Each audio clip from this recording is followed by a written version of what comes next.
Itu Anda ketahui di situ. Kenapa dia menjelaskan itu? Kalau ada yang datang memakai namaku, itu mengacu kepada kedatangannya yang kedua kalinya, Bang. Itu ayat. Ya, pengantar ini singkat para sahabat. Mantep TV sudah standby. Di like, di subscribe, di share sebanyak mungkin untuk supaya mencegah sahabat-sahabat kita di luar sana Tidak terpengaruh terhadap pemurtadan. Perilaku dosa. Itu inti firman Tuhan sebetulnya. Jadi secara bertahap itu, Bang, sebetulnya itu firman Tuhan itu. Saya sampaikan itu terserah Anda mau percaya atau tidak, tetapi pahami konteksnya, Bang, karena Tuhan berbicara itu secara bertahap. Karena Tuhan berbicara sesuai dengan kebutuhan manusia. Karena inti pekerjaan Tuhan itu ditujukan kepada manusia yang rusak. Itu paling intinya. Jadi secara bertahap, Bang. Mulai dari kejadian penciptaan sampai dengan kedatangannya, itu secara bertahap, tidak sekaligus, Bang. Makanya jangan dicampur baurkan. Di situ pahamilah konteks-konteks itu. Paling tidak saudara harus mengenal pekerjaan Tuhan mulai dari awal sampai sekarang. Itu paling intinya. Ya, supaya Anda tidak tersesat. Itu paling intinya. Kalau Anda mengenal pekerjaan Tuhan, Anda akan mengenal Tuhan. Kalau tidak mengenal pekerjaan Tuhan, sama sekali Anda tidak akan mengenal Tuhan, Bang. Itu intinya. Sekarang begini, Yesus ditanya oleh Bani Israel, bukan ditanya oleh Kristen. Bukan. Kalau Kristen mah seleranya Kristen. Yang Anda paparkan ini kan selera gereja. Sekarang Yesus ditanya sama Yahudi, Pak. Apa tanda kedatanganmu? Kalau kamu yang datang, tandanya apa? Apa tanda kedatangan Yesus ketika dijawab di situ, Pak? Bang Jeremy. Ya paling intinya di situ, Bang, kesengsaraan. Dunia ini sudah muncul kesengsaraan, bencana, perang, kelaparan, banjir. Tanda kedatangan tanda kedatangan Yesus menurut Yesus pada saat itu apa menurut Yesus? Ya kalau kedatangan Yesus itu sudah dinubuatkan Nabi Yesaya, Bang, dalam kitab Perjanjian Lama. Waduh, Yesus yang menjawab, Pak. Gak usah lebay, saudara, gak usah lebay ke kitabnya Yahudi. Bukan lebay, Yesus yang menjawab. Jangan menyesatkan saudara Jeremy. Saudara Jeremy, jangan so tahu. Yesus tidak melemparkan mutiara kepada babi, Pak Jeremy. Jangan sok belagu pintar di sini, Pak Jeremy, jangan sok pintar di sini. Yesus tidak melemparkan kemudian mutiara ke babi. Yesus tidak memberikan barang kudus kepada anjing, Pak. Jadi jangan lebay, sok pintar, jangan. Saya bertanya, Yesus ditanya oleh muridnya, apa tanda kedatanganmu? Apa jawaban Yesus? Tanda-tanda kedatangan dia apa menurut Yesus di situ? Apa? Ya itu mengacu kepada kedatangannya yang kedua kalinya, Pak. Tidak ada urusan mau kedua kali, mau kelima kali, mau 100 kali. Yang saya tanya, apa tanda kedatangan Yesus? Kita tahu, Anda tidak akan tahu. Tuhan Yesus pernah berjanji dia akan datang. Anda tidak tahu itu. Apa tanda kedatangan Yesus, wahai saudara Jeremy yang blow on? Apa tanda kedatangan Yesus? Yesus jawab apa tanda kedatangannya, blow on? Tanda kedatangan Yesus itu sudah dinubuatkan. Apa pula dinubuatkan? Tuyul. Ngapain kau pergi ngemis-ngemis kitabnya Yahudi? Tukang tahayul. Tukang tahayul. Ngapain kau ngemis-ngemis? Sementara Yesus menjawab, tanda kedatangan Yesus itu apa menurut Yesus? Kok membuat pula kau bahas di sini? Bukan tempatnya menipu di sini. Di sini bukan gereja, saudara Jeremy. Sadar kau? Ini bukan gereja, bukan tempatnya menipu. Sekarang saya tanya samamu, Yesus ditanya, guru, apa tanda kedatanganmu? Yesus menjawab apa? Tanda kedatangannya apa? Mau bahas-bahas sama kamu, abang, tidak ada gunanya sama. Iya, karena kau babi yang tidak mengerti kitab suci. Kau tidak mengerti. Kau tidak mengerti. Memang Yesus tidak memberikan mutiara kepada kamu. Enak selain dia, Bang. Saya cuma bertanya pertanyaan sederhana lu. Pertanyaan sederhana lu saya tanya. Apa tanda kedatanganmu, wahai Yesus? Kenapa kau lari ke Yesaya? Siapa yang ingin kau tipu di sini? Siapa yang ingin kau tipu di sini, Jeremy? Karena secara bertahap itu Tuhan bekerja, Bang. Yesus menjawab apa di situ? Kau pula yang lebih tahu. Yesus sudah bekerja menjawab. sesuai. Tanda Siapa? kedatangan Yesus apa? Iblis berperang melawan Tuhan, Tuhan Ya berperang itulah, melawan itulah iblis. yang kau sembah, itulah yang Sesuai kau dengan sembah. kebutuhan manusia. Itulah yang kau Karena sembah, iblis itu iblis yang ingin keluar manusia dari rusak. tanah. Yang datang dari Jadi Paulus hanya itulah Tuhan yang iblis. bisa mengalahkan Yang iblis, datang Bang. mengaku Yesus itulah iblis. Yang kau sembah nama Yesus itulah iblis. Iblis datang memakai nama Yesus, itu yang kau sembah. Makanya kau bodoh. Tipu-tipu saja padahal Anda tidak Makanya tahu kau loh. bodoh, Kalian itu makanya bodoh. kau tolol, makanya kau goblok. Karena kau Baca adalah saja yang menyembah apa yang Anda iblis. lihat. Kau menyembah Jangan iblis, baca-baca. makanya kau bodoh, makanya kau tolol. Kau ditanya baik-baik, malah kau lari kemana-mana. Apa tanda kedatanganmu? Yesus jawab apa? Tidak usah bergerak maju. Di situ terus lah kau, Bang. Tidak Yesus ditanya apa tanda kedatanganmu? Yesus menjawab apa tanda kedatangannya apa? apa yang mau Anda ketahui, mau disampaikan sama Anda percuma. Bukan saya tanya kamu. Kamu kan pemakan babi. Saya tidak tanya tentang kamu. Saya tanya tentang jawaban Yesus di situ apa? Jawaban Yesusnya apa di situ? Palingan Anda menafsir-nafsir saja. Saya tidak perlu tafsir. Saya tidak butuh tafsir. Saya butuh jawaban Yesus. Saya butuh jawaban Yesus di situ ketika ditanya apa tanda kedatanganmu. Yesusnya jawab apa? Tidak ada makna sama kamu, tidak ada nilainya. Ngapain mau sampaikan sama Anda? Iya, Yesus juga mengatakan begitu. Jangan kuberikan mutiara kepada babi. Kau kan dianggap babi sama Yesus. Yesus menganggap kamu babi. Yesus menganggap kamu anjing. Dan memang Kristen itu adalah anjing dan babi. Berdasarkan 2 Petrus 2 nomor 21-22, Kristen itu adalah anjing dan babi. Jadi tolong babi ini diturunkan aja, babi ini. Babi turun aja dibawa. Kau dibawa makan dedak. Babi kau dibawa. Dulu ya, babi dibawa makan dedak. Nggak cocok diskusi agama kau. Bang Baan nggak kelihatan di layar. Saya ulang lagi ya, 2 Petrus 2 nomor 21-22, Kristen di situ disebut sebagai anjing dan babi. Nah, Yesus berkata, jangan kau berikan mutiara kepada babi, alias kepada Kristen. Saya tanya baik-baik loh, saya tanya baik-baik. Ketika Yesus ditanya oleh muridnya, guru, apa tanda kalau yang datang itu kamu? Kalau kamu yang datang, apa tandanya? Apa tandanya kalau kamu yang datang? Ada nggak jawaban Yesus? Apa jawabannya? Kalau aku yang datang, tandanya adalah 1, 2, 3, 4, 5. Ada. Ada Yesus sebut di situ jawabannya di situ ketika dia ditanya. Ada kan? Tinggal dijawab. Brother. Saya tanggapi silakan. ya. Saya jawab. Silakan. Baik. Dengan pertanyaan yang begitu bagus ya. Ya. Di mana dikatakan brother sampaikan bahwa Yesus di sini ya dalam Matius 24 saya baca ya. Nomor 3 sampai nomor 5 saya baca. Tak kala ia duduk di atas bukit Zaitun, maka murid-murid itu datang kepadanya ketika sama sendiri serta berkata, "Tanyalah kiranya kepada kami masa manakah perkara ini berlaku kelak, dan apakah alamat kedatanganmu dan kesudahan alam ini?" Ayat 4. Maka jawab Yesus serta berkata kepada mereka itu, "Ingatlah baik-baik. Jangan barang seorang menyesatkan kamu datang dengan namaku, katanya, aku inilah Kristus, maka mereka itu menyesatkan banyak orang." Itu brother. Ya. Jelas ya.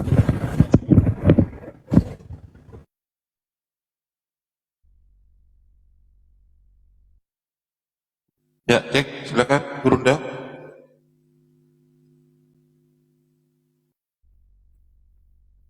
Burunda monitor, Burunda. Cek.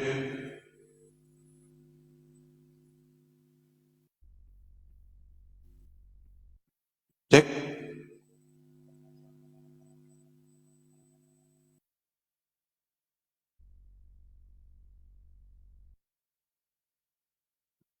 Ustaz Arif Victor, apa? ada Sorry, dengan saya? Oh, sorry, iya. saya ada tamu, anak saya lagi ngomong. Oke. Oke.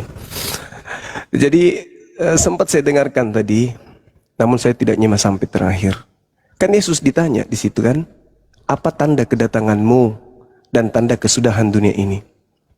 Tanda kedatangannya dulu yang kita bahas. Kalau Yesus datang, tandanya apa menurut Yesus? Kan itu. Yesus jawab enggak? Kalau terkait dengan perang, kemudian menyesatkan orang, bangsa bangkit melawan bangsa, itu bukan tanda kedatangan Yesus. Bukan. Itu bukan. Itu adalah kondisi di mana murid-murid Yesus harus waspada kepada penyesat. Kondisi itu adalah kondisi penyesat itu sedang bereaksi. Tapi kita tidak sedang membahas tentang itu. Yang kita bahas ini adalah tanda kedatanganmu. Ada enggak Yesus mengatakan tanda kedatangan itu dia seperti apa adanya? Ada kan? Nah, contoh. Ketika dia mengatakan sebab sama seperti kilat. Nah, ini sudah masuk nih tanda kedatangannya. Sama seperti kilat memancar dari sebelah timur dan melontarkan cahayanya sampai ke barat. Demikian pula lah kelak kedatangan anak manusia. Tuh. Berarti kedatangan Yesus seperti matahari. Berkilat, bersilau, memancarkan cahayanya dari timur sampai ke barat. Berarti sama seperti matahari.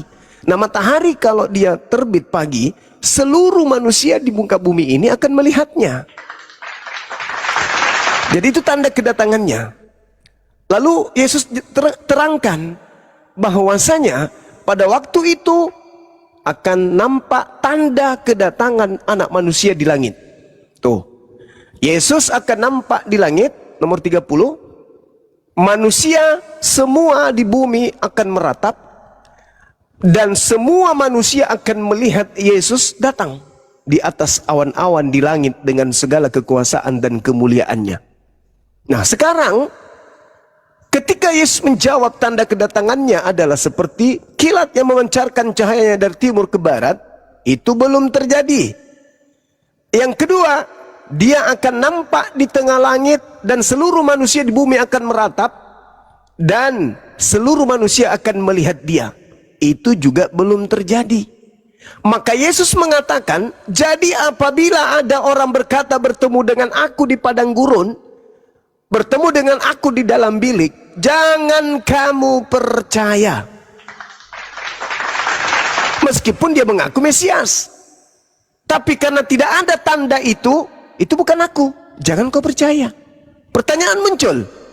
Apakah tanda kedatangan Yesus ada pada saat Paulus mengaku bertemu dengan oknum yang ngaku-ngaku Yesus? Apakah tanda yang Yesus maksudkan ada terjadi pada saat itu?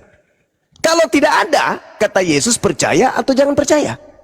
Nah, coba saudara, mudah-mudahan saudara bisa nalar.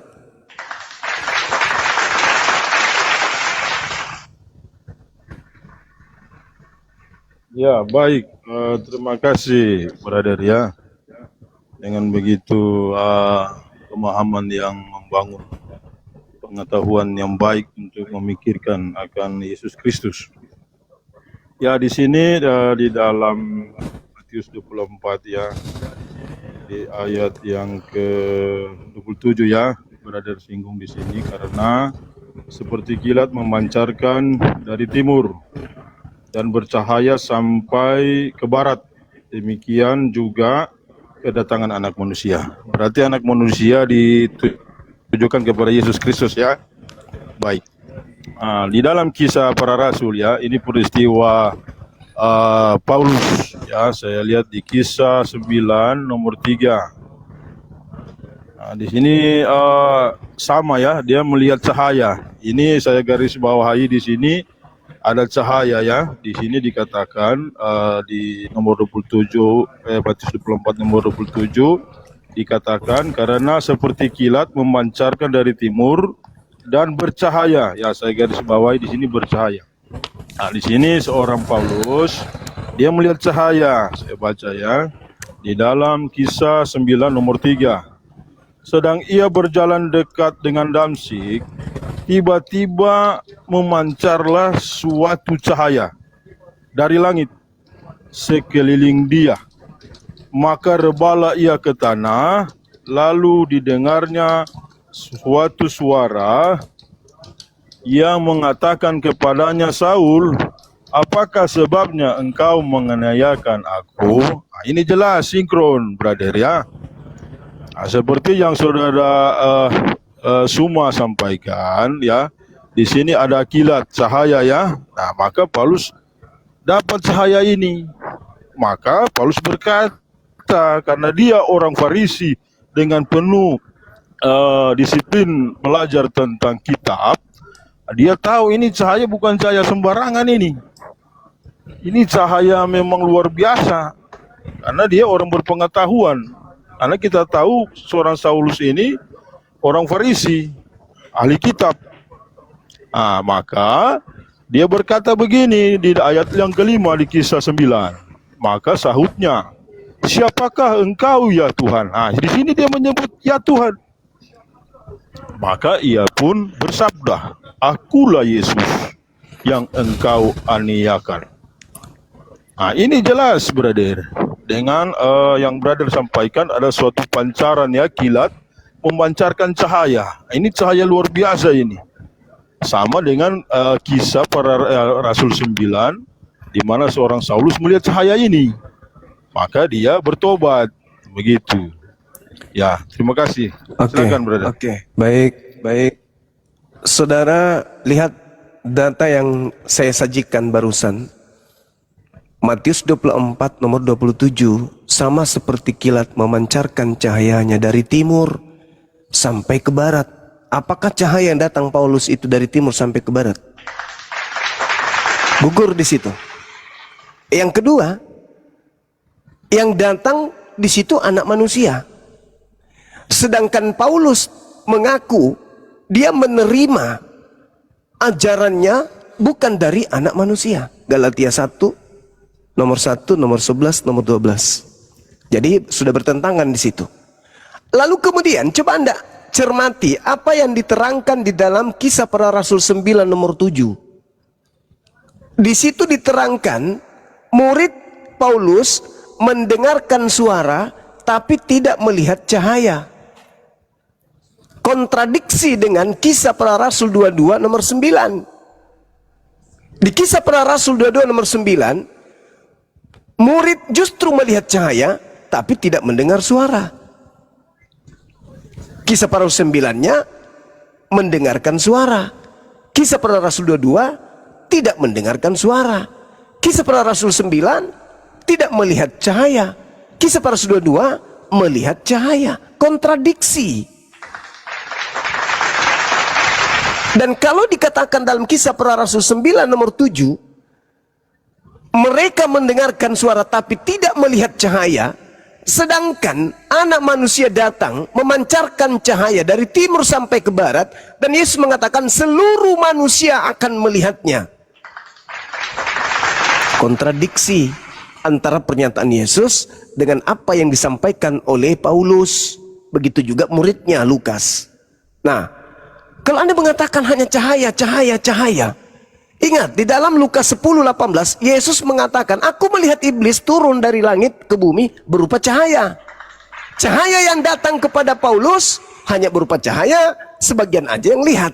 Cahaya yang dimaksud oleh Yesus dari timur sampai ke barat, dan seluruh manusia akan meratap, dan seluruh manusia akan melihat.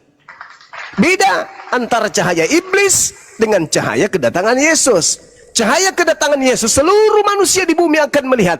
Seluruh manusia di bumi akan meratap. Seluruh manusia akan melihat cahaya yang bersinar memancar dari timur sampai ke barat. Sedangkan iblis ketika turun ke bumi, hanya Yesus yang melihat. Satu orang doang, Yesus doang. Dan Paulus mengatakan hanya dia dan orang-orang yang ada di sekitarnya yang melihat. Bahkan kontradiksi dalilnya, ada yang tidak melihat. Kisah Para Rasul 9 nomor 7, mereka mendengarkan suara tapi tidak melihat cahaya. Kebalikan, di dalam Kisah Para Rasul 22 nomor 9, dikatakan mereka melihat cahaya tapi tidak mendengarkan suara. Mana yang betul? Ada yang mengatakan melihat cahaya, yang satu mengatakan tidak melihat cahaya. Ada yang mengatakan mendengar suara, yang satunya mengatakan tidak mendengarkan suara. Padahal penulisnya sama, yaitu Lukas. Jadi dasar-dasar data-data ini itu lemah dan tidak bisa dijadikan sebagai acuan bahwa yang datang kepada Paulus itu adalah Yesus. Kenapa? Karena Yesus menceritakan bahwa matahari menjadi gelap, bintang berjatuhan, lalu kemudian kuasa langit berguncang. Apakah itu sudah terjadi? Tidak terjadi. Itu pernyataan Yesusnya tuh. Apabila ia datang, apa yang terjadi? Bintang-bintang berjatuhan, langit dan kuasa-kuasanya akan berguncang, matahari menjadi gelap, bulan tidak bercahaya. Apakah tanda ini ada ketika ada yang ngaku sebagai Yesus kepada Paulus? Ada atau tidak ada? Tidak ada. Kata Yesus, percaya atau jangan percaya? Jangan percaya. Jadi kita berbicara mengenai tanda. Apa tanda kedatanganmu? Tanda kedatanganku, anak manusia seperti cahaya yang memancarkan sinarnya dari timur sampai ke barat. Kemudian matahari menjadi gelap, bulan tak bercahaya, bintang-bintang berjatuhan, langit dan kuasa-kuasanya akan berguncang. Seluruh manusia akan melihat Yesus di tengah langit. Apakah sudah terjadi? Belum terjadi. Berarti yang datang kepada Paulus asli atau palsu? Silakan. Baik ya, dengan begitu detail ya brother sampaikan. Tetapi saya buka ayat dulu ya, di mana brother menyampaikan di dalam kisah 9 nomor 7 ya. Saya baca sekali lagi. Maka orang yang berjalan bersama-sama dengan dia itu pun berdiri, tercengang mendengar suara itu, tetapi tidak nampak barang seorang pun. Ya, garis bawahi di sini, tetapi tidak nampak barang seorang pun. Nah, di sini mereka mendengar suara, tetapi tidak nampak orang yang bersuara itu. Nah, di dalam kisah 22 tadi brother sampaikan nomor 9 dikatakan begini. Sungguh pun segala orang yang bersama-sama dengan aku itu nampak cahaya itu, tetapi tiada mendengar suara dia yang berkata kepadaku itu. Nah, ini sinkron saudara. Jadi di sini di ayat yang ke-7 di kisah 9, mereka mendengar suara tapi tidak nampak orang yang bersuara itu ya. Tetapi kalau di kisah 22 tadi nomor 9, di sini mereka berkata nampak cahaya itu tetapi tiada mendengar suara. Berarti di sini sinkron sesuai dengan Paulus sampaikan, ada suara dan ada cahaya. Maka kesaksian ini jelas ya. Di dalam persidangan kalau ada perkataan cahaya dan suara orang, sama seperti Paulus ini. Dia melihat cahaya, lalu dia mendengar suara. Mendengar suara. Dia melihat cahaya dan dia mendengar suara. Nah, seperti kesaksian orang-orang di situ, ada yang mendengar suara tapi tidak nampak orang, dan ada yang melihat cahaya. Berarti sinkron ini tidak perlu dipersoalkan bagi saya kalau kita baca detail ini, sesuai dengan kesaksian Paulus dan orang-orang yang ada di situ. Ada mendengar suara, ada yang nampak cahaya. Kan tidak keluar dari konteks kan ini. Nah, seperti yang saya baca tadi di dalam kisah 9 ini tentang Paulus. Dia kan orang Farisi, ahli kitab, dan dia tahu cahaya ini bukan cahaya sembarangan. Maka dia menyebut Tuhan, karena cahaya ini bukan dong bilang cahaya lampu Petromax atau lampu Merkuri, tidak. Ini cahaya memang Dia tahu ini Tuhan. Jadi begitu, brother ya. Jadi sinkron ini tidak ada kejanggalan. Ada yang mendengar, ada yang melihat suara, ada yang melihat cahaya. Begitu. Tidak ada persoalan di sini. Mungkin kita salah untuk menafsirkan ya. Ya, begitu. Silakan, brother. Iya, makasih. Jadi bagaimana bisa Anda mengatakan itu sinkron? Yang satu mengatakan mendengarkan suara, yang lainnya mengatakan tidak mendengarkan suara. Kok sinkron? Apa yang sinkron? Satunya mengatakan melihat cahaya, yang satunya mengatakan tidak melihat cahaya. Satunya mengatakan mendengar suara, satunya mengatakan tidak mendengarkan suara. Kok sinkron? Sinkron hanya gara-gara ada cahaya, ada suara. Kan aneh itu. Gimana ceritanya? Ditanya, kamu ada mendengarkan suara? Mendengarkan? Kamu tidak mendengarkan? Lah, bagaimana ini?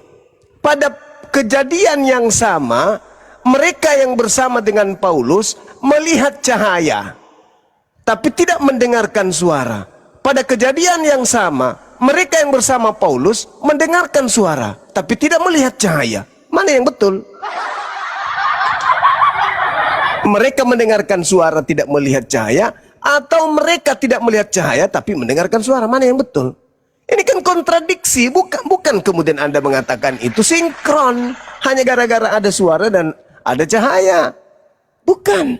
Sekarang permasalahannya adalah kalau kondisi ini sudah tidak bisa memungkinkan, tidak memungkinkan untuk dijadikan sebagai acuan kebenaran, lalu poin berikutnya bagaimana?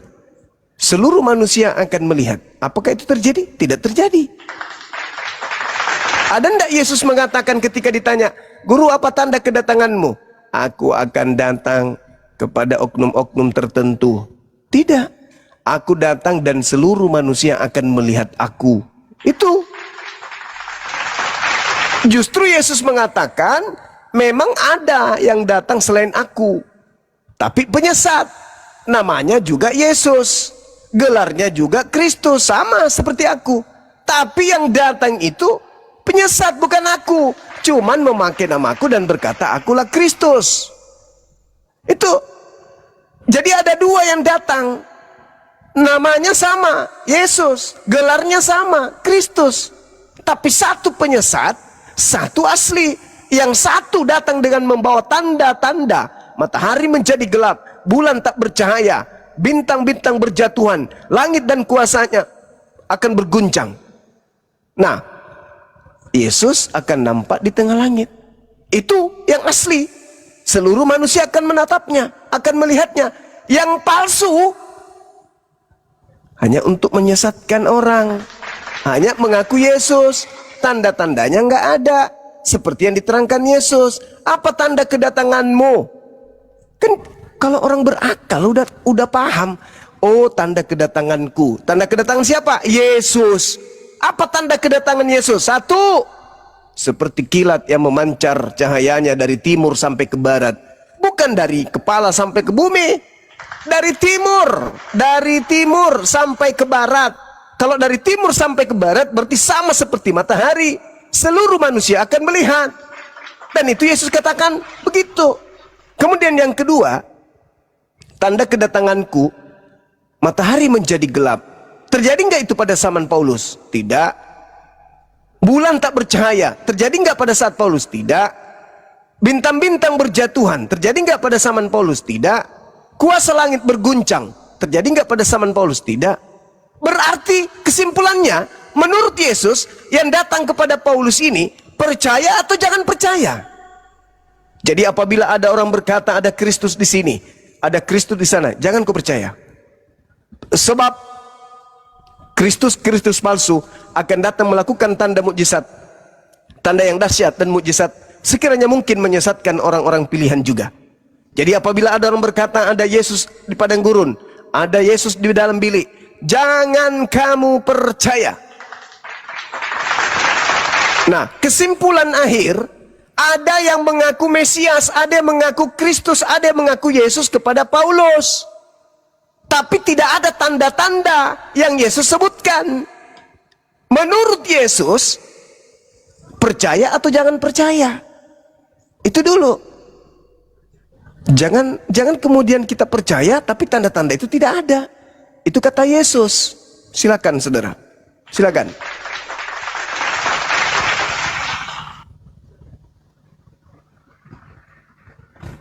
Ya baik brother ya. Jadi saya ulangi lagi di dalam kisah para rasul tadi ya. Bagi brother ya itu ada pertentangan kontradiksi. Tetapi bagi kami ya yang memiliki Alkitab bahwa di sini ya bagi pembaca berbeda-beda ya. Tetapi ketika kita membaca dengan saksama ya pasti kita diberi hikmat ya. Tetapi di sini yang menjadi pokok di sini Paulus bertobat.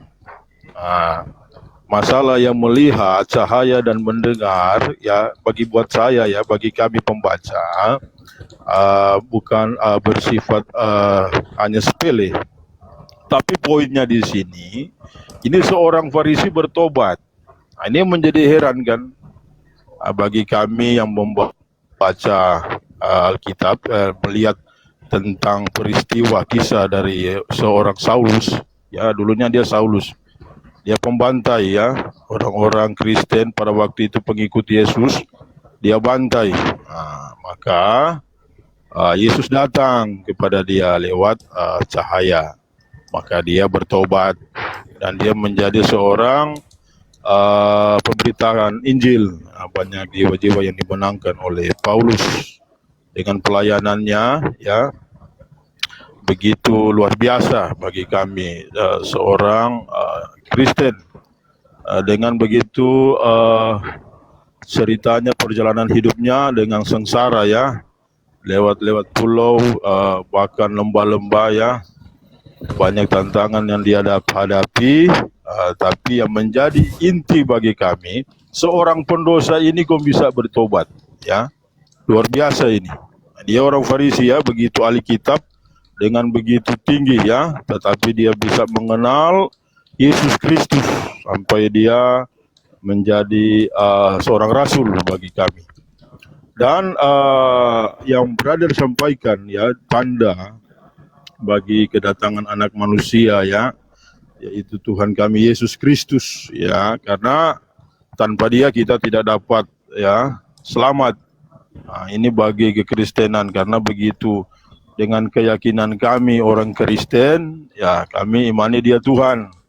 Memang secara literate kalau baca Bible atau baca penulis-penulis yang mungkin bingung ya, tapi bagi kami dia Tuhan. Di sini brother sampaikan tanda ya di ayat yang ke-30 di dalam Matius 24 dikatakan begini.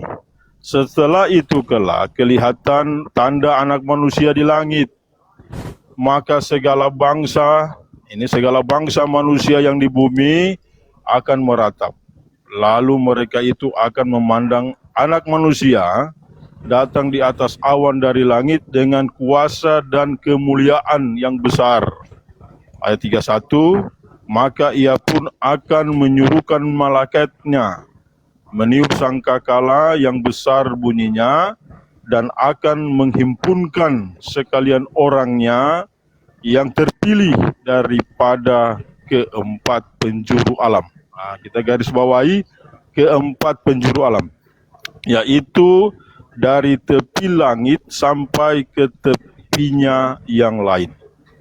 Ayat 32, apabila ibaratnya daripada pohon ara pada ketika carangnya lembut dan daunnya bertunas, memang kamu ketahui bahwa musim panas sudah hampir.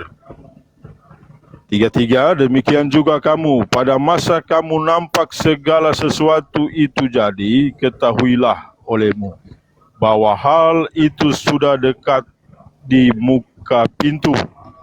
34, dan sesungguhnya aku berkata kepadamu bahwa bangsa ini tidak akan lenyap sebelum segala perkara itu jadi. Maka langit dan bumi akan lenyap, tetapi perkataanku kekal. Ya itu brother. Jadi perkataan Tuhan kami kekal ya. Dan itulah yang kami imani bahwa Yesus Kristus Juru Selamat kami. Demikian. Oke. Yesus itu berkata, aku tidak berkata-kata dari diriku sendiri. Firman yang kau dengar dari mulutku itu bukan dari aku, tetapi dari Tuhanku yang mengutus aku. Sederhana itu bang. Tapi nggak apa-apa, Anda kan Kristen, penyembah Kristus, wajar itu. Sementara yang Anda sembah ini mengatakan, aku tidak berkata dari diriku. Perkataan yang keluar dari mulutku, apapun yang aku katakan itu bukan dari aku. Kalau sekiranya aku mengatakan tiada Tuhan selain aku, itu pun bukan dari aku, tetapi dari Bapa yang mengutusku, Tuhanku yang mengatakan itu. Jadi pekerjaanku adalah melakukan apa yang diperintahkan oleh Bapa untuk aku kerjakan. Yohanes 4 nomor 34. Jadi tidak ada masalah. Bagi kami umat Islam yang berakal ini, ketika Yesus berkata luar biasa hebatnya, itu perkataan seorang wakil Tuhan yang sedang mengatakan perkataan Tuhan. Dia sedang mewakili Tuhan berbicara, karena dia adalah Rasul, utusan Tuhan. Jadi kalau Yesus mengatakan tidak ada Tuhan selain aku, orang waras tidak akan mungkin mengatakan, oh Yesus ternyata Tuhan. Kata Yesus tidak ada Tuhan selain dia. Maksudnya kalau orang waras menilai itu, bahwa Yesus sedang membacakan firman Tuhan yang datang kepadanya berupa wahyu. Tapi nggak apa-apa, Anda kan Kristen, itu satu paket memang. Nah sekarang, bagaimana mungkin orang yang sehat akalnya mau percaya kepada Paulus, utamanya murid-muridnya? Bagaimana mungkin mau percaya kepada Paulus? Mau dia bertobat kek, mau dia apapun kek, menjadi wali, menjadi apapun, malaikat sekalipun, orang tidak akan percaya. Kenapa? Karena iblis itu memang lihai di dalam menyesatkan manusia. Dan Yesus sudah mengatakan kepada orang Yahudi muridnya, waspadalah kepada penyesat yang datang kepadamu. Ya, penyesat itu lihai, penyesat itu pintar, penyesat itu cerdik, itu pasti itu. Tidak mungkin Yesus menubuatkan akan menyesatkan banyak orang kalau tidak ada orang yang disesatkan. Dan orang yang disesatkan ini pasti membela, meskipun sudah nyata bahwa yang datang kepada Paulus ini bukan Yesus. Mereka akan tetap kemudian percaya itu Yesus. Kenapa? Karena mereka sudah disesatkan. Yang namanya sesat tidak mendapat petunjuk. Diberi petunjuk tidak akan menerima petunjuk itu. Kenapa? Karena dia sedang sesat. Sama seperti orang mabuk. Orang mabuk itu diajak bicara tidak akan pernah ngerti. Kenapa? Karena dia dalam keadaan mabuk. Begitu juga orang sesat. Karena dia sedang disesatkan, maka dijelaskan seperti apapun dia tidak akan mau mengerti. Nah, sekarang bagi yang tidak sesat pasti paham. Ketika ditanya, guru apa tanda kedatanganmu? Ya Yesus jelaskan, tanda kedatanganku A, B, C, D. Kalau ada yang mengaku aku tapi tidak ada tanda itu, jangan kamu percaya. Jadi Paulus itu mau jadi Anda katakan rasul kek, mau Anda katakan bapak segala bapak, raja segala raja, kata Yesus jangan percaya, jangan percaya. Tapi kalau Anda mau percaya silakan, Anda kan bukan Yahudi. Yesus hanya menasihati Yahudi aja. Dan ajaran Yesus cakupannya memang hanya untuk kaumnya Bani Israel, bukan untuk kita orang Indonesia, bukan untuk Islam, bukan untuk orang Kristen. Tapi kalau Anda sebagai orang yang bukan pengikut Yesus, bukan murid Yesus, bukan orang Yahudi, mau percaya kepada Kristus, kan Kristus memang ada dua bang. Ada yang asli, ada yang palsu. Kalau Anda mengatakan yang datang kepada Paulus itu asli, tidak mungkin. Kenapa tidak mungkin? Karena di dalam Ibrani 9, nomor berapa itu? Nomor 28, di situ dikatakan begini. Demikian pula Kristus hanya satu kali saja mengorbankan dirinya untuk menanggung dosa banyak orang. Sesudah itu Kristus akan menyatakan dirinya sekali lagi. Kapan itu? Ingat, satu kali saja mengorbankan dirinya untuk menanggung dosa banyak orang katanya. Sesudah itu ia akan menyatakan dirinya sekali lagi. Kapan itu?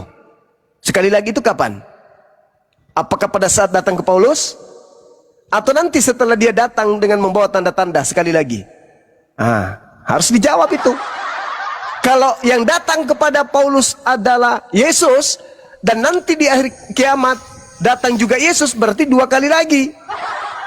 Belum lagi datang ke Ananias, belum lagi datang di Pulau Patmos, belum lagi datang kepada orang-orang yang ngaku-ngaku murtad. Yesus datang bukan hanya sekali lagi. Berarti data Ibrani 9:28 ini dusta, bohong.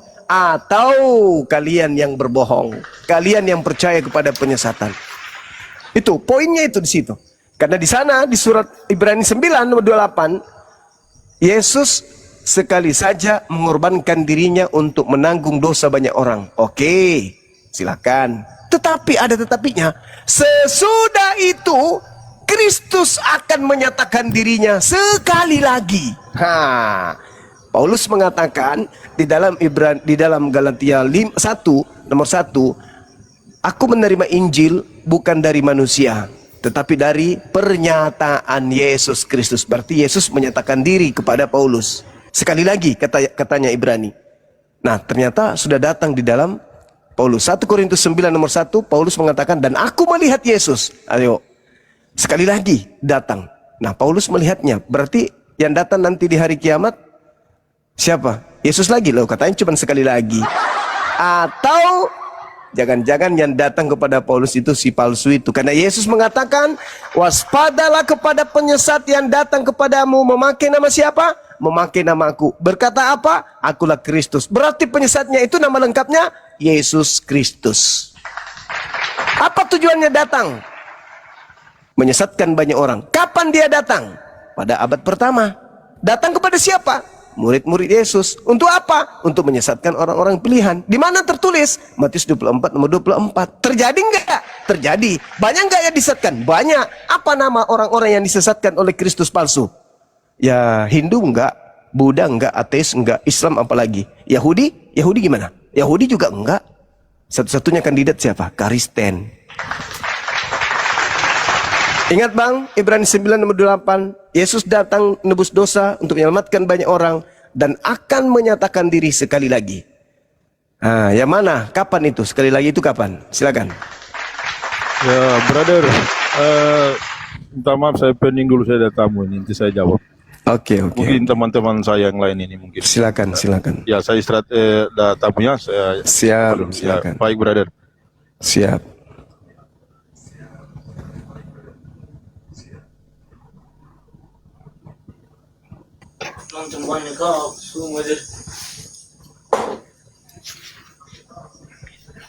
Iya, selamat malam Bang Suma dan teman-teman semua. Salam toleransi. Ya, Salam silakan. toleransi.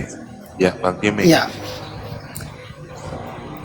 Iya, yang pertama saya tanggapi ya Bang Suma ya tentang Markus 13 ya. Iya, teman-teman. Jadi teman-teman semuanya, Bang Suma, Markus 13 ayat 1 sampai sekian ya. Di situ ada 4 perikop ya. Kita lihat di dalam 4 perikop ini berbicara tentang khotbah tentang akhir zaman yang Yesus kutip. Yang pertama, Markus 13 ayat 1 sampai 2. Yang kedua, ayat 3 sampai pada ayat yang ke-13. Yang keempat, 14 sampai pada ayat yang ke-23. Yang kelima, 24 sampai 32. Dan yang kelima, 33 sampai pada yang ke-37. Ya, sekarang kita masuk di dalam apa yang dikatakan oleh Bang Suma di dalam Markus 13 ayat 22. Nah, Mesias palsu. Ini Yesus berbicara kepada para murid pada saat itu bahwa waspadalah terhadap Mesias palsu. Sudah tentunya bukan satu individu, Bang Suma.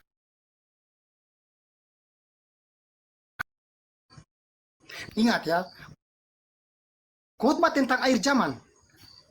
Bait Allah akan diruntuhkan, siksaan yang berat dan Mesias palsu. Ingat, bukan banyak, bukan satu. Mesias palsu berarti lebih daripada satu. Kedatangan anak manusia perumpamaan tentang penara. Betul apa yang disampaikan oleh Bang Suma bahwa tanda-tanda kedatangan Yesus. Matahari akan gelap, matahari tidak bercahaya, bulan akan gelap, bintang akan berjatuhan dan bumi akan goncang. Memang benar. Tetapi mari kita melihat apa yang Yesus menampakkan kepada Rasul Paulus. Apakah bersamaan dengan nubuatan Yesus tentang kedatangannya? Beda. Apabila Yesus datang dan Mesias palsu itu datang di zaman Rasul Paulus, sudah tentunya akhir zaman sudah terjadi. Karena ini khotbah Yesus tentang akhir zaman. Jadi saya minta klarifikasi dari Bang Suma untuk bagaimana penampakan Yesus kepada Rasul Paulus dan khutbah Yesus tentang akhir zaman, tentang Mesias palsu. Karena Mesias palsu dan Nabi palsu itu banyak berbicara lebih daripada satu. Apakah Rasul Paulus mengatakan dia Mesias? Tidak. Apakah sahabat-sahabat Paulus mengatakan bahwa mereka adalah Mesias? Tidak. Mereka juga adalah Rasul. Jadi saya minta klarifikasi dulu dari Bang Suma tentang Markus 13 dari 4 perikop tadi. Silakan Bang Suma. Iya. Silakan Anda baca di dalam Roma 16 nomor 7. Andronikos dan Yunias lebih dulu menjadi Kristus sebelum aku. Jadi Paulus juga mengaku Kristus. Andronikos disebutnya sebagai Kristus. Yunias juga adalah Kristus. Bahkan kalau Anda melihat Galatia 3 nomor 27, Kristen itu semuanya adalah Kristus. 1 Korintus 12 nomor 27, Kristen itu juga adalah Kristus. Makanya kalian itu disebut Kristen. Kenapa? Karena kalian itu adalah Kristus itu sendiri. Gitu saudara. Jadi kalau Anda mengatakan harus banyak Kristus, ya kalianlah ini Kristusnya. Paulus lah itu Kristusnya, dan kalian pengikutnya juga adalah Kristusnya. Coba Anda baca di dalam Roma 16 nomor 7. Apa yang dikatakan di sana? Andronikos dan Yunias lebih dulu menjadi Kristus sebelum aku. Satu data itu aja dulu. Kita buktikan. Silakan. Jadi Kristus palsu akan datang. Nah itulah Kristus palsu kalian. Termasuk Andronikos, termasuk kemudian Yunias, termasuk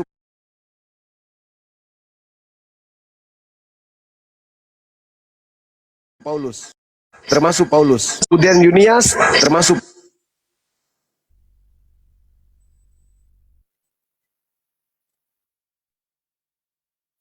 Mesias palsu yang mengakui bahwa akulah dia. Siapakah yang mengatakan bahwa akulah dia, akulah Mesias? Kristus artinya pengikut Yesus, pengikut Mesias. Kita tahu perbedaan dulu. Mesias yang dinubuatkan Yesus bahwa akan datang Mesias palsu dan mengatakan akulah dia. Kristus artinya pengikut Kristus. Jadi kita tahu perbedaan dulu. Sebelum kita mengatakan bahwa Mesias palsu yang datang itu adalah Paulus dan teman-temannya. Bang Suma mengatakan bahwa kami semua adalah pengikut Kristus. Karena betul, kami pengikut Kristus. Bukan berarti bahwa kami adalah Kristus. Dan bukan berarti kami adalah Mesias. Beda di situ. Coba dibaca dulu Roma 16 nomor 7, Bang. Iya.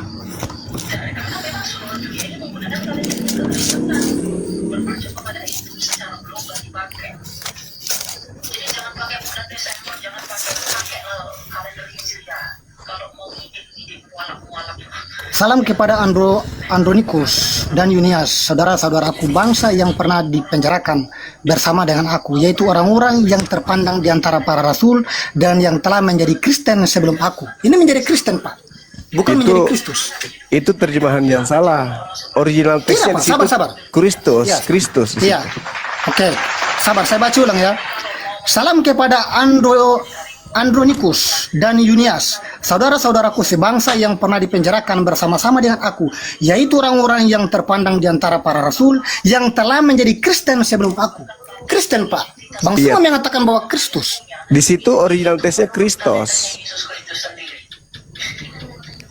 Sedangkan bahasa Yunaninya Kristen itu kan Kristianos.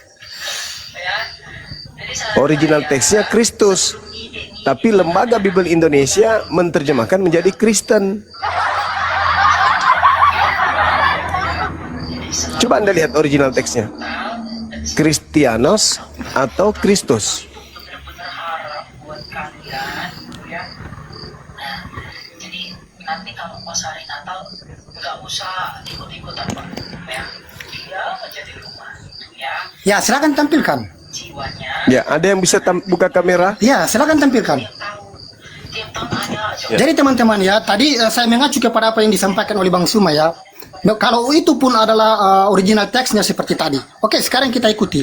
Salam kepada salam kepada Andronikus dan Yunius, saudara-saudaraku bangsa yang pernah dipenjarakan bersama-sama dengan aku, yaitu orang-orang yang telah dipandang antara para rasul dan yang telah menjadi Kristen sebelum aku. Mereka yang dipenjarakan telah menjadi Kristen, artinya mereka dipenjarakan karena mereka menjadi pengikut Kristus. Bukan mereka adalah Kristus. Saya akan tunjukkan data. Original teksnya mengatakan yang telah menjadi Kristus sebelum aku. Artinya Kristus ini Paulus juga, tapi sebelum Paulus ini menjadi Kristus, lebih dulu kemudian Andronicus dan Yunias yang jadi Kristus. Itu Bang. Dan Iya, dan pengikutnya pun. Tampilkan data. Nah, silakan Bang Baal dibesarin.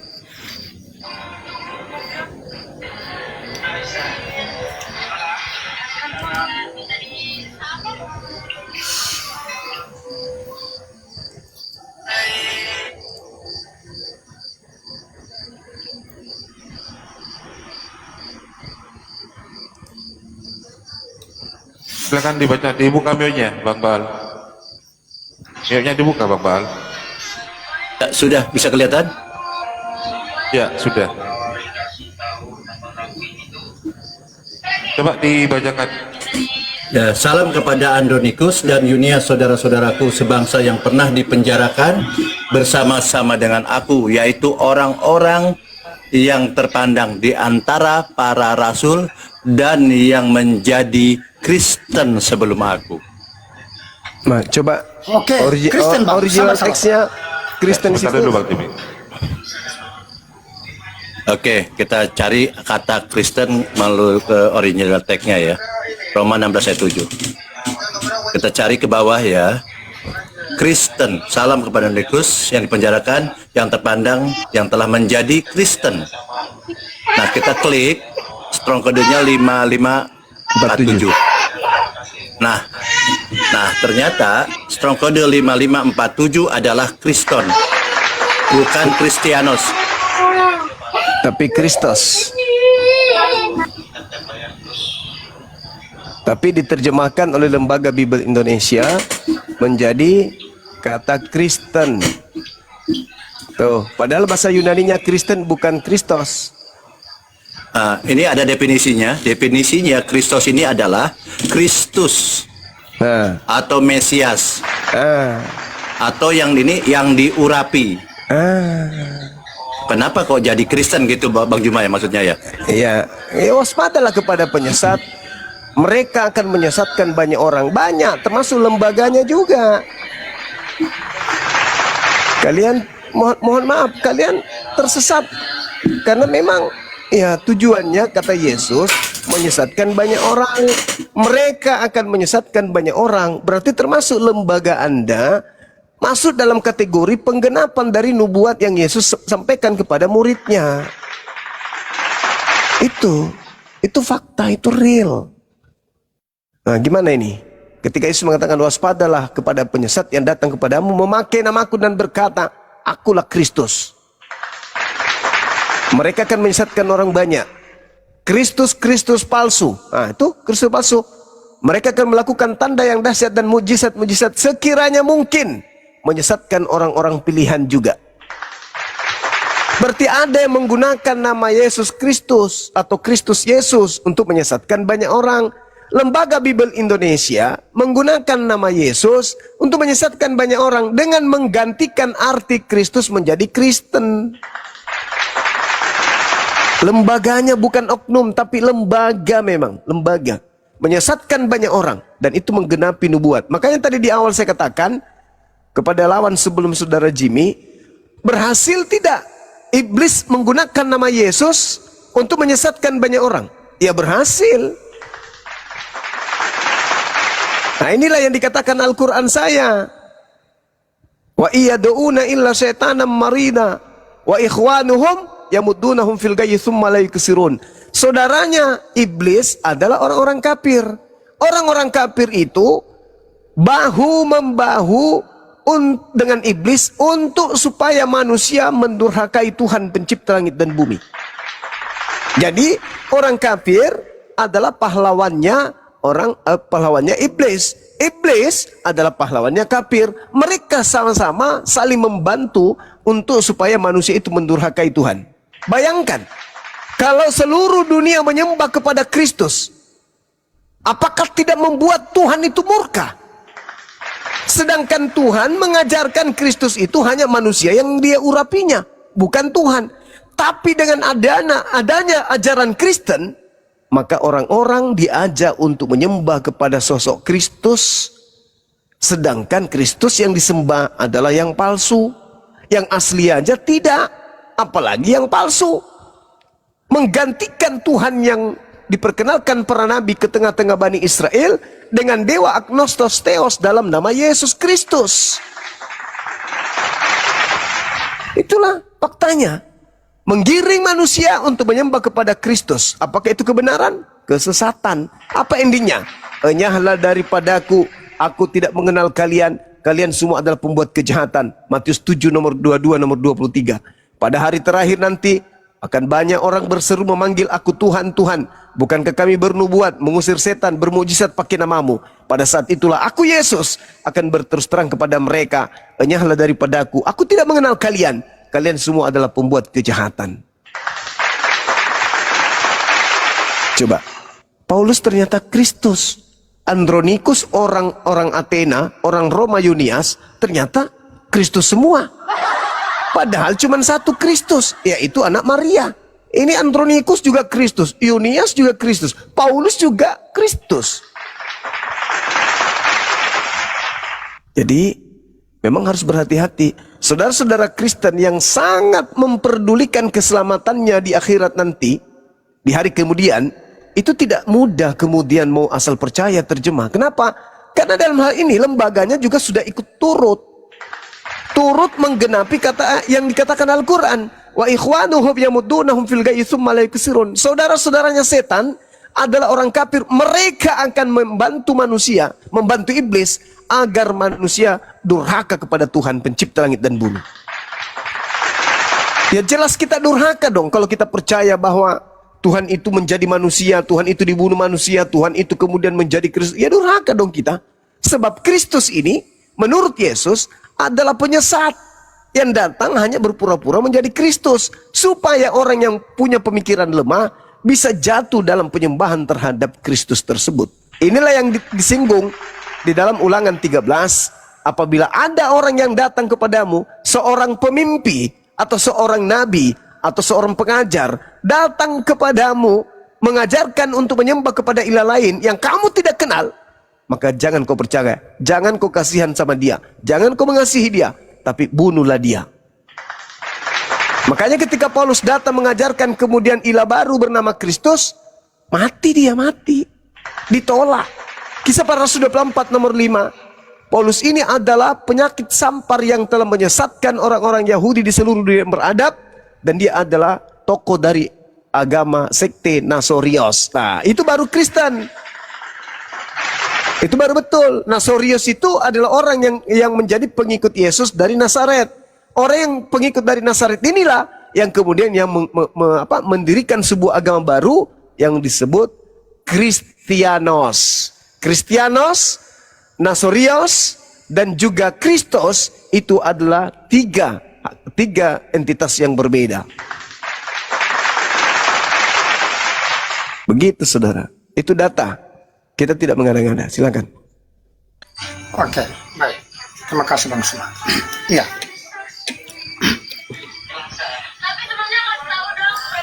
Mesias-mesias palsu yang muncul pada saat zaman Paulus. Kita lihat ya. Kita fokus kepada apa yang diajarkan Yesus tentang akhir zaman. Ketika yang akan datang kepadamu ada Mesias-Mesias palsu yang mengatasnamaku, sudah tentu apabila nubuatan itu dipenuhi, akhir zaman bro. Akhir zaman Bang Suma, kita tidak ada. Karena ini berbicara tentang akhir zaman.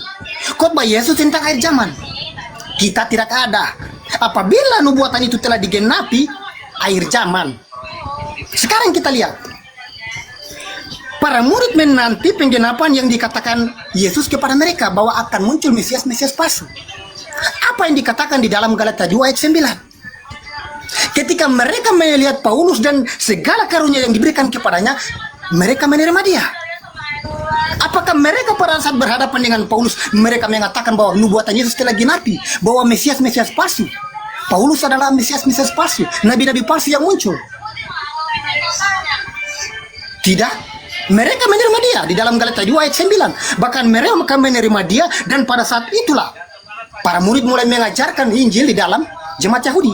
Paulus ditugaskan untuk mengajarkan dan mengabarkan Injil di luar daripada Yahudi. Sebab ada tertulis bahwa Paulus dilahirkan, diperintahkan untuk mengabarkan Injil di luar daripada Yahudi. Galatia 1 ayat 15 dan 16. Jadi kita lihat, apakah murid-murid ini ditipu ketika Yesus mengatakan bahwa nubuatan itu kamu harus waspada. Kalau kita melihat bahwa nubuatan itu digenapi, wakilnya digenapi, tetapi sudah tentunya akhir zaman. Apakah nubuatan itu digenapi? Bagaimana mereka menerima dari Paulus pada saat itu tentang pekabaran Injil, mujizat yang diberikan kepadanya untuk membangkitkan orang mati, mengadakan tanda dan mujizat. Berbicara tentang akhir zaman, ya bolehlah kalau datang pada saat itu. Jadi kita lihat ya teman-teman, Bang Suma, kita melihat pada konteks ini berbicara tentang akhir zaman. Dan apabila itu datang berarti surat tentunya akhir zaman. Akan datang Mesias palsu yang mengatasnamaku dan mengatakan akulah dia. Kita ini beda beberapa generasi, beda berapa abad. Akhir zaman. Karena ini khutbah tentang akhir zaman. Sekarang kita lihat, para nabi apakah ditipu dengan perkataan Yesus tentang nubuatan? Nubuatan digenapi pada saat Paulus datang sebagai nabi palsu. Padahal mereka menerima dia. Mereka tidak mengatakan bahwa dia nabi palsu dan guru-guru palsu. Di dalam Galatia 2 ayat 9. Bahkan Paulus pun dikatakan sebagai dia dilahir sudah diutus. Di dalam Galatia 1 ayat 15 dan 16. Nah, dan tugas Paulus diberitakan Injil untuk di luar daripada Yahudi. Jadi silakan Bang Suma. Iya. Klarifikasi. Yesus mengatakan kepada muridnya, waspadalah kepada penyesat yang datang kepada kamu. Jadi penyesatnya itu datang di abad pertama. Penyesat itu datang memakai nama Yesus. Apakah sudah tergenapi? Tergenapi. Siapa yang datang pada abad pertama? Ya Paulus. Siapa banyak orang yang disesatkan oleh Paulus? Ya Kristen. Kan sederhana kan? Karena Yesus mengatakan, tanda-tanda kedatanganku. Anda mengatakan akhir zaman. Kapanpun tanda itu datang, kapanpun Yesus asli datang, itulah akhir zamannya. Andai saja yang datang pada saat Paulus itu mengaku bertemu Yesus, dan tanda-tanda kedatangan Yesus ada pada saat itu, maka akhir zaman itu di situ. Tapi karena yang datang kepada Paulus bukan Yesus, maka tanda akhir zamannya tidak ada di situ. Sederhana kok itu. Sederhana, gampang kok itu. Yang datang kepada Paulus Yesus. Ada nggak tandanya? Tidak ada. Apa kata Yesus? Kalau ada yang mengaku bahwa dia adalah Yesus, tapi tidak ada tanda itu, percaya atau jangan percaya? Jangan percaya. Sederhana kok. Anda mengatakan apa lagi di sana? Ya itu Yesus. Bagaimana mungkin itu Yesus? Sementara Yesus mengatakan kepada muridnya, tanda kalau aku yang datang itu adalah 1, 2, 3, 4, 5, 6 dan seterusnya. Ada nggak tanda itu ketika ada yang datang kepada Paulus mengaku Yesus? Tidak ada. Berarti yang datang itu asli atau palsu? Ya palsu lah. Gampang kok. Palsu dong. Kenapa? Ya karena tidak ada tanda. Oh itu tanda akhir zaman. Lah, justru karena yang datang kepada Paulus itu bukan Yesus, maka tidak terjadi akhir zaman pada saat itu. Kalau yang datang kepada Paulus itu adalah Yesus, maka akhir zamannya ya di situ saat itu juga. Tidak bisa ditawar-tawar. Apa tanda kedatanganmu? Ya itu. Kalau aku yang datang, tanda itu ada. Kalau tidak ada tanda itu, bukan aku. Meskipun orang itu mengaku, aku Yesus, aku Yesus, aku Yesus. Ada nggak tanda itu? Tidak ada bang. Jangan kamu percaya. Gampang kok. Ya kan? Gampang. Kalau kita menggunakan akal. Ada yang ingin mengatakan, oh itu adalah Yesus. Dari mana ke mana? Dari mana ke mana Anda mengatakan itu Yesus? Hanya gara-gara dia mengatakan aku Yesus gitu. Lah, kan Yesus sendiri mengatakan, waspadalah kepada penyesat yang datang kepadamu memakai namaku dan berkata, akulah dia. Akulah dia, akulah Yesus. Terjadi nggak kepada Paulus? Terjadi. Apa yang harusnya dilakukan oleh muridnya? Jangan percaya. Lantas Anda mengatakan, muridnya percaya kok. Berarti muridnya pun disesatkan. Karena memang Yesus berkata di Matius 24 itu, nomor 24. Kristus palsu akan datang melakukan tanda yang dahsyat, mujizat-mujizat, sekiranya menyesatkan murid-murid pilihan juga. Jadi kalau sudah ada murid yang disesatkan, justru menggenapi nubuat. Itu bang. Masalahnya bukan masalah berat, masalah ringan. Apa tanda kedatanganmu? Tanda kedatanganku, matahari menjadi gelap, bulan tak bercahaya, bintang berjatuhan, kuasa langit berguncang. Ada nggak pada zaman Paulus? Tidak ada. Kata Yesusnya, percaya atau jangan percaya? Jangan percaya. Kalau percaya ya disesatkan. Karena memang tujuannya datang menyesatkan. Memakai nama Yesus untuk menyesatkan banyak orang. Itu fakta. Begitu saudaraku. Sekarang saya simpulkan. Menurut Yesus kepada muridnya, apabila ada orang mengaku bertemu dengan Mesias, tapi tidak ada tanda-tanda kedatangan Mesias, menurut Yesus percaya atau jangan percaya? Silakan. Oke. Ya, baik. Ya, tadi Bang Suma mengatakan ya di dalam Roma 16 ayat 7 bahwa di situ sesuai dengan teks asli bahwa Kristus palsu itu merujuk pada sahabat-sahabat dari Paulus tadi. Nah, kalaupun adalah Kristus palsu atau Mesias palsu yang itu adalah Mesias, bagaimana kita kaitkan dengan konteks yang dikatakan oleh Yesus? Kalau mereka adalah Kristus yang benar-benar dinubuatkan oleh Yesus atau Mesias, apakah tidak terjadi? Karena ini asli. Bang Suma mengatakan bahwa mereka adalah asli sesuai dengan teks asli. Bagaimana kita menyimpulkan ini? Kalau benar-benar yang datang dan mengatakan bahwa Mesias palsu sebagaimana di dalam Roma tadi yang dikatakan oleh Bang Suma, Roma 16 ayat 7. Dan mereka itu ada benar-benar Kristus yang adalah Mesias, berarti surat tentunya asli. Berarti yang tentu yang asli itulah tentang pada terjadi akhir zaman. Berarti yang datang itu belum. Berarti nubuatan itu belum digenapi. Bagaimana? Kita lihat. Tadi Bang Suma sendiri mengatakan bahwa yang benar-benar datang kepada mereka itu Kristus yang benar-benar mengatakan mereka adalah Kristus yang Mesias tadi di dalam Roma tadi. Berarti surat tentunya benar. Yang datang kepada mereka itu adalah Mesias palsu. Yang adalah Kristus tadi, sahabat-sahabat Paulus tadi. Nah, kita lihat apabila penggenapan Yesus tertuju kepada mereka, surat tentunya akhir zaman. Kalau tidak berarti tidak, berarti belum tentu itu terjadi. Nubuatan belum digenapi.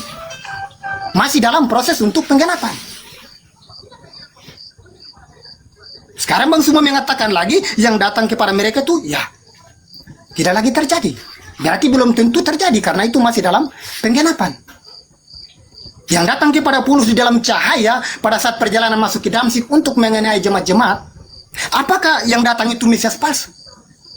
Apakah Yesus ataukah tidak? Coba kita renungkan kembali. Silakan Bang Suma. Ya, yang direnungkan itu yang datang ke Paulus itu tidak membawa tanda-tanda, hanya menyesatkan.